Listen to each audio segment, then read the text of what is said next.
Been to এবং gone to. কোথায় আমরা বিন টু ব্যবহার করব, কোথায় আমরা গন টু ব্যবহার করব? বিন টু আমরা তখনই ব্যবহার করব যখন কোথাও গিয়ে আবার সেখান থেকে চলে এসেছি, সেই ক্ষেত্রে আমরা বিন টু ব্যবহার করব। Suppose he has been to America. Say America গিয়েছে। ধরে নিতে হবে সে আমেরিকা গিয়ে একটা পূর্ণ জার্নি শেষ করে ফিরে এসেছে। They have been to Cox's Bazar. তারা কক্সবাজারে গিয়েছে।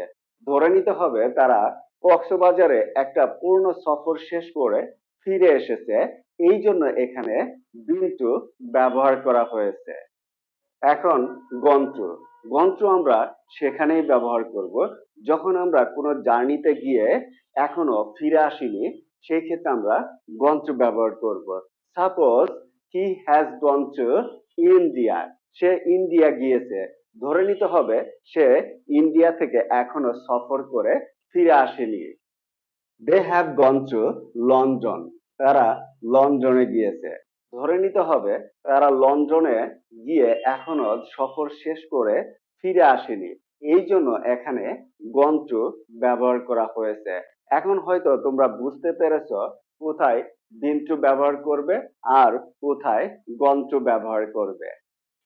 ভিডিওর ইনফরমেশন কেমন লেগেছে অবশ্যই লাইক, কমেন্ট এবং শেয়ারের মাধ্যমে এক্ষুনি জানিয়ে দাও। আর নতুন ভিডিও পেতে ফলো বা সাবস্ক্রাইব বাটনে ক্লিক করে দাও। Good bye.